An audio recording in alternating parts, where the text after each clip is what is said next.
Hello, everybody. Welcome back. And I'm not going to lie, I'm genuinely surprised to have this many updates back to back to back. I just did a video yesterday where we had two trailers and a dev blog. And now we've got a developer update from Aaron Keller about the new season. So people can complain about Overwatch as much as they want. Nobody can complain about the level of communication at this point. It is great, especially with the website they're working on where we can actually see the in-game stats finally. So let's go ahead and take a look at this and see what else they have to say about the new season.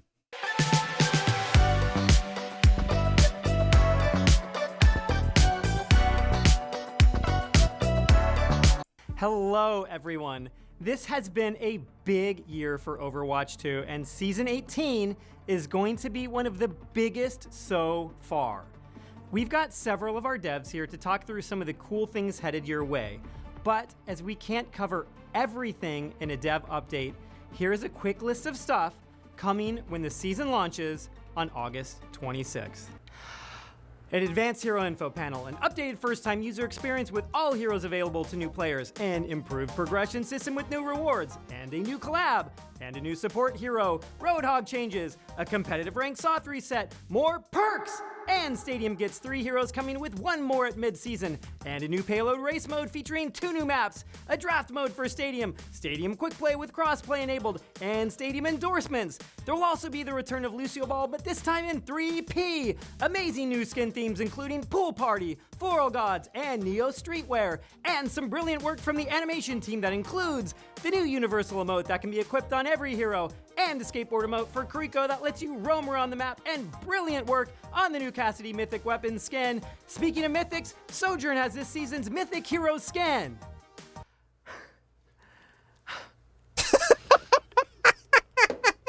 Alongside... Oh, shit. I was just complimenting their communication, and wow. Okay, that is a lot to take in all at once. Hopefully they'll go into a bit more detail about that. We've already talked about most of that in other videos, especially the one yesterday. But the one thing that stood out there to me that I didn't know is the Roadhog changes. I thought that Reaper was supposed to be the next one getting a rework, but does that mean they're doing another full rework to Roadhog? That'll be interesting to see. I wonder if he's getting his one-shot back. Soft rank reset, we are also introducing the brand new Galactic competitive skin. And across all game modes, we'll now have a new lever forgiveness system where you won't receive any negative hits to your ranking if someone leaves a match early from your team. Good. And we are introducing new mouse and keyboard functionality for consoles. This will improve accessibility for players that can't use controllers, while also giving more options for how console players compete. But to keep things... Okay, so they just launched a whole war, basically, against Zimmers. And now we're going to have an official way to use keyboard on console. I need to see the details, but I'm not the biggest fan of that. Because, first off, they have to make sure all aim assist is turned off on console if they're using mouse and keyboard. And second, I don't know which bracket they should be in. Should they still be in the console lobbies, or should they be versus PC lobbies? Because even though they're on mouse and keyboard, console still most consoles still cap out at 30 FPS. There's some, I think I think PS4 and Xbox X were at 60, and I think PS5 can do 120.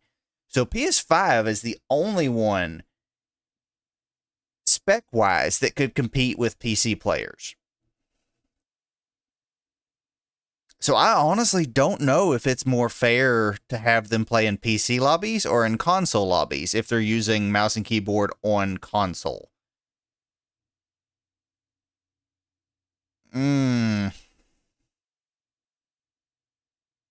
I don't know on that one. Competitively fair, all console players who use this will be added to the PC pool Okay, of players. so they will be putting them in the PC lobbies. A new hero status website where you can check hero pick, win, and ban rates for the core modes. Okay, that is a lot, and this So the website is coming this season. So let's hand it over to some of our amazing developers who will go into more detail on a few of the things I just listed. I need some more water. Hey everyone, let's talk heroes. First up, our newest support hero is Wu Yang. He's a blast to play and we hope everyone had a great time testing him during last weekend's hero trial. For those who weren't able to jump in and try him out, Wu Yang brings a unique skill set to the battlefield. You'll be manipulating water while playing from a distance, refreshing allies and drowning enemies. His primary fire is a controllable water warp. You can either launch it with a quick shot or guide it midair towards your target. It's kind of like a laser-guided missile. Super satisfying to use and unlike anything we've done before. It's the core of his kit and everything else builds around it. Restorative Stream places a ring of water around allies for consistent passive healing. Okay, so they didn't touch on it with his primary. And anyone who saw my previous videos probably still roasting me about this, but during the trial, I did list him as the worst support in the game. And before people start yelling at me again, it's all down to one main reason. And that is, it does not get the damage boost until it has traveled at least 10 meters. So if you get within 10 meters of him, he can't kill you. Just to test it, I literally just did the sit down emote on Tracer in front of him. Took 3 shots at like melee range from it, got up, recalled, stood there, took another 3 shots, and then just one clipped him. It is physically impossible for him to win a fight against anybody with any game sense at all if they get within 10 meters. And that was why I had him listed as the worst support in the game, because he is genuinely unplayable versus dive unless they fix that. And he's already talked about the primary fire and didn't mention it, so at least at the time they recorded this, I'm guessing they didn't fix it. I'm really hoping they make a change to that at the start of the season. But the character himself is a blast. I love his design. I love his kit. His heal numbers are off the charts if you manage to get your rotation down correct. Because he's got the passive heal where he can just apply to somebody, leave it. He's got his heal stream they're about to talk about here. And when he does it, I forget what it's called, but the little shockwave thing applies like an on a heal boost to anybody in it. So his healing's through the roof if you do it correctly. It's just he is unplayable if they are dive or have a good flanker. So they do have to do something about that. But I promise I'm going to stop. I'm going to try to stop pausing so much. It's just there's so much happening in this new season that there's so much to talk about. But let's move on. While maintaining line of sight. You can also amp up the healing by holding down your secondary fire. But be careful as that drains its own healing resource. What would a water-themed hero be without the ability to harness waves? Rushing Torrent gives Wu Yang a movement speed boost and bonus jump height, while Guardian Wave summons a current to give a healing boost to allies and knock back enemies. And finally, his ult, Tidal Blast, protects either a teammate or yourself with a shield of water that will detonate after a short duration, knocking down enemies and giving the host a massive heal. Visually, Wu Yang is stunning. Our team put a ton of work into the water shader tech to make sure it feels fluid and expressive while still fitting within Overwatch's stylized look. It's one of the most technically ambitious visuals we've done for a hero. In addition to a new hero, we're also making some changes to Roadhog. Okay, this is I want to hear. It's a return to a more classic Roadhog feel with a few tweaks to keep him balanced as we're reverting some of the changes from his last rework. So are we getting rid of Pigpen? And his scrap gun secondary is back to give him more impact at medium. Wait, so they reverted both changes? So it's just back to how Roadhog was at the start? So please give him his one shot back. If you get rid of the Pigpen and don't give him the increased damage, he's going to suck. Range. Take a breather is moving to your ability 2 button, so you still have that survivability with the updated scrap gun. The trap was an interesting experiment, but it didn't land the way we had hoped. I like this the trap. It brings back the playstyle players love while still refining it for today's game. And finally, let's talk about perks. We've got a big But they didn't. What? So his kit has been fully reverted to what it was, but he didn't mention if they're bringing the damage numbers back. Because that was the whole thing with this kit before, is you hook them in, you got right click them to the head, step in, and melee. And that one shot's just about anybody. Well, since they changed him, they added the DPS passive, they increased the hitboxes, and they increased everyone's HP. So it's going to need a significant damage buff for him to be able to one-shot again. And if they get rid of the pig pen and don't give him back the one shot, he's I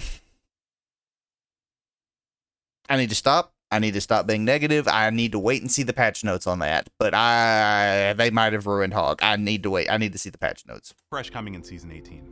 We're adding over 60 new perks this season. Every hero is getting at least one new perk, and we focused on making them more fun, more impactful, and more aligned with each hero's identity. Perks are one of the biggest changes we ever made to Overwatch, and the team has learned quite a lot since they rolled out in Season 15. One of the biggest lessons we learned is that players tend to prefer when perks give you something cool without limiting your gameplay. This season, we're leaning more into perks that feel good to pick with a greater focus on what is fun. Some of our favorites, you can have Torbjorn run faster with his hammer out. It's called Hammer Time, and yes, it's as fun as it sounds. Moira's new reversal perk lets you reverse the direction on her biotic orb by activating it mid-flight. Okay, that's cool. And Wrecking Ball now gets a protective bubble when he uses Adaptive Barrier. We want perks to feel exciting, transformative, and worth experimenting with. We can't wait to see how you respond to all of these changes once the season goes live. As long as they give Hanzo a decent minor perk. Some great updates on what they've been working on. Wu Yang looks incredible. And now with Progression 2.0 dropping in Season 18, it's a better time than ever. Okay, yeah, I like that. The hero icons. That's right, Brian. I'm so glad you mentioned that. What a succinct and professional segue. It's almost like we wrote that. You heard that right. With Season 18, we're massively upgrading the way you experience hero progression. We know how much players care about their favorite heroes, and we want the game and other players to recognize the effort you put into mastering them. I know what you're thinking, Brian. Please stop freaking out. You won't lose any progress with this update.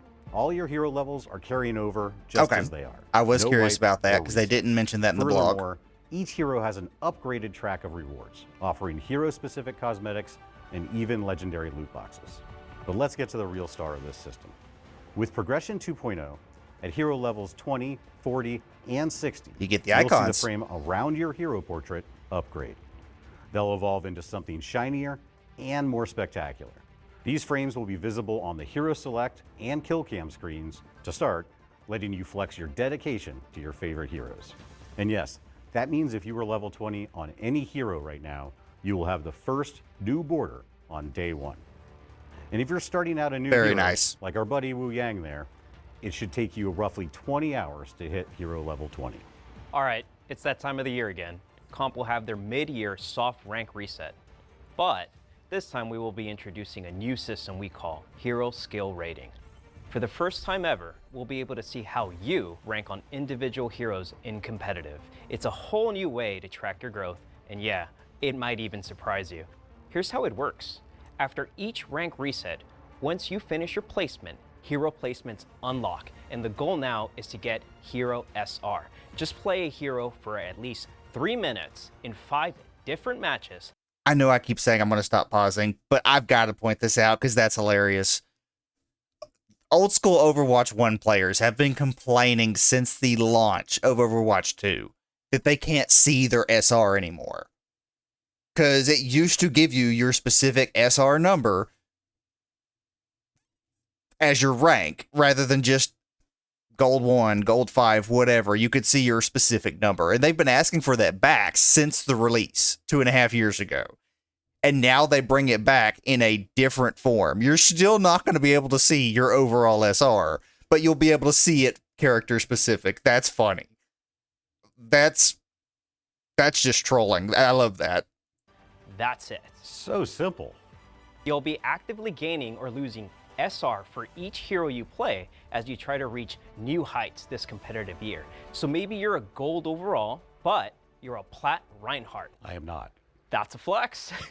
And that's not just about bragging rights. The system helps you double down on your best heroes or figure out where you've got room to grow. So is it going to... It's personal. Is your match placement or rankings going to be determined by that SR or by your regular ranking? Every rank reset, your hero SR will reset. So let's make this year huge. Oh, it's personal, all right. I can't wait to see how bronze I am on all my favorite heroes. Now for the stat nerds in the room. We get very hyped for stats here. Okay, is this the website? When is it? We've wanted to tackle for a while. The aim is to give players better tools to analyze and understand the game in more detail. We call it the advanced info. Oh, no, okay. Well, this is a good thing, remember too. whether Soldier 76's gun does 19 or 20 damage per bullet. Again, that should have been in the game day one. We're surfacing real-time stats in-game. I'm talking about healing over I want time, the data to the website, cooldown though. modifiers, movement bonuses, all the detailed stats you could ask for right there at your fingertips. No more guessing, no more tabbing out to YouTube. Whether you're learning a new hero or trying to squeeze every bit of value out of your main, this is going to make that process way easier. I just want to say, we're finally hitting Gavin's wish list feature. Charming. I know you may love Stadium rank rewards, so this season we're adding 3 new Elite skins, 1 new All-Star skin, and that's just for Stadium. We heard you ask for more rank rewards, so for the first time, Core Competitive is getting a skin reward. This year's skin is Freya, decked out in Galactic. That is a sick Oh, skin. no. I hate competitive, but I'm going to have to play for that. That is a beautiful skin. Is Freya. I haven't even done my placements since season 9, and that's only because a friend wanted me to do it. Oh, but that is a beautiful skin. Look at the cape. Damn. I'm going to have to actually play comp. How many comp points am I going to need? Wait. I can still earn comp points in Arena. So hopefully I can grind enough points in Arena I won't have to touch regular comp. Decked out in Galactic. That is a sick skin. All right, that's it from us from System Design Team. Let's throw it over to Connor And the legendary Larry Pickle himself. to talk about Stadium. Thanks, guys. Hey, everyone. We have a lot coming to Stadium in Season 18. Wait, did I call it Arena a More than minute we even ago have instead time of to share Stadium? today. So to kick things off, might have. we're introducing a new quick play version of Stadium. Quick play is for those looking for a faster, more accessible version of Stadium without having to worry about their rank. Quick play will be best of 5 and have accelerated power progression to compensate for having fewer rounds. Powers will unlock on rounds 1, 2, 3, and 5, and you'll earn more cash from damage and healing, as well as passively. Quick play will also finally allow for cross-platform play. Now you and your Nice. friends can all join up regardless of whether you're playing on PC or console. Quick play will also have backfill to help deal with levers, which we expect more of in quick play. A player who backfills into the Stadium match will be able to catch up immediately. You'll be given currency equal to the average of the team you're joining and be given time in the shop to pick powers and buy items. Along with the launch of Quick Play, we're also now requiring players to win 10 Quick Play matches in Stadium before being able to join comp, so new Stadium players aren't jumping straight into competitive. And speaking of competitive, we have an all-new system coming to competitive Stadium. We have Hero Draft, which is going to be replacing the normal hero selection. In the Hero Draft, you're going to be taking turns with the enemy team, picking heroes going back and forth. You'll be able to react to what your opponents are picking. I do when like your that, teammates so are you don't picking. have just the blind We're hoping to add a get into it strategic with the layer counter for and more not be agency able to the fix hero it. selection in a game of Stadium. Some of the cool things you'll be able to do in a draft are you'll be able to swap positions with your teammates, so you'll be able to strategize and decide if you want to pick later or earlier in the draft. We're also going to have no mirror matchups for the first time in Overwatch. This is going to be in competitive Stadium only, so you can still play. Wait, so if I pick Zenyatta, then their team can't pick Zenyatta? It's... Oh, wow. Yeah, Stadium's going to be a whole new game this season. Mirrors in quick play, but it really adds a lot of strategy to the hero picking. And that's not all we have coming to Stadium. One of the biggest additions this season is a new game mode, Payload Race. It's a double payload escort mode, where each team will be pushing their own payload. Whoever gets theirs furthest, or docks it first at the finish line, wins. Along the way, there are checkpoints, an intense final stretch when you get close to the end, and UI that tracks each team's progress so you can easily understand what's going on. This is the first time we've had 2 objectives active at once, so teams have to balance between pushing your own payload or stopping the enemies. God, I'm going to have to try and It's a get my bit more friends to get complex on than this our other season. game They modes, haven't touched but it there's like a ton of in strategy and months. depth we hope you'll discover and enjoy. But there's Payload so Race much is new launching with stuff. 2 new maps, the Thames District and the Powder Keg Mine, which are set close to Kings Row and Route 66, respectively. This season, we're releasing 3 new heroes into Stadium. Yeah, Winston, Brig, Winston, Farah. Brigitte, and Farah. Yeah, and then Winston's Tracer at pick is all mid-season. about electric synergies. One of his powers, Tesla Field, causes his barrier to deal electric damage to enemies standing inside of it. Another one of his Okay. powers grants him a personal mini barrier, which would also deal damage for double the shock value. And of course, we've got a perk favorite, Chain Lightning, which allows your secondary fire to chain to multiple enemies. It's all about dealing out tons of that electric damage and getting benefits for doing so. We're really leaning into that electric fantasy. For Brig, she's got a Berserker-style build centered around Whirl Whip, a power that gives her a 360 flail attack like a helicopter. This build wants to be brawling in the middle of combat, hitting as many enemies as possible with large 360 swings. Okay. There's also a repair pack build for easy, consistent healing that will help make Brig more accessible to newer players. My favorite though is the whip shot build. It gives you a much longer whip shot that can light enemies on fire. It really helps Brig in matchups that she typically struggles with, like flyers that she doesn't have the range to hit typically, like Pharah. Speaking of Pharah, her flashiest build is probably a tanky rocket barrage build. In this build, you'll have access to more frequent rocket barrages that last longer and allow you to move while you're using them. You'll be floating across the sky slowly like a battle cruiser, raining down missiles on your opponents. Wait, did she just pop it twice there? They said quicker, they didn't say The weapon builds are instant. built all around landing direct hits and getting payoffs for it. You'll even have the ability to turn your primary fire into a volley that fires 3 rockets in quick succession. And for the OG Pharah fans, you'll be able to get a lot more fuel, especially if you land direct hits. And then you'll be able to stay in the air for much longer. Speaking of flying heroes, we're adding a couple new cheap general item options in Season 18 that will help players deal with flyers and long-range burst, especially earlier in the match. We're also buffing some of the weaker general items that haven't been too popular. Our goal here is to make the armory feel like a toolbox, where you have the agency to deal with whatever enemy heroes the game throws at you. This will be an ongoing process, and we have additional plans in the future to allow you to adapt even more within the armory. We've also got some power and item reworks for Ana, Cassidy, and Mercy to help increase their build variety, as well as a host of other balance changes. Besides that, we've got a new Oasis control map, and we are adding a new melee range indicator when playing in 3P to make it easier for you to know when your quick melees will land. And of course, Tracer's coming to Stadium in the mid-season update. Yep. We'll have more to share on her very soon. Thank you for joining us for the Season 18 Dev Update. We'll see you in Stadium. Okay, so that's the skateboard emote they were talking about. That's cool. Oh, wow. There was so much there. I don't even know where to start. Yeah, this is going to be an incredible season. There is so much new stuff, so much changes. Out of everything they listed, the only thing I'm concerned about is the Roadhog changes. Because he's going to need a massive damage compensation if he's giving up the trap. Because that was the whole thing, is they nerfed his primary damage and gave him the trap as a compensation previously. And since then, they've raised everyone's health. So if they're taking away that extra trap damage, they need to put that damage back on his primary. But everything else they mentioned looks incredible. Stadium is going to be just a completely new game mode. I'm not going to make a new video over the perks when they get released, because that's going to be like an hour-long video. But I'm definitely looking forward to see changes on that. The only perk that I still really want is they need to give Hanzo a decent minor perk. The ones he has now, where you either get the Sonic Arrow that hacks med packs, or you get the Nerf Scatter Arrow. I mean, those are both pointless. The Scatter Arrow one is so nerfed that it actually reduces your potential burst damage. So it is a nerf taking the perk. And I'm sure I've accidentally Sonicked a med pack, but I'm not going to waste a Sonic Arrow to hack a med pack instead of identifying people at a choke. So they need to give him a new minor perk.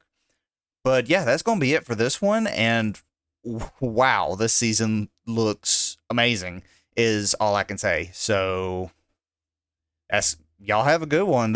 I don't even know what to think. I got to go wrap my head around this.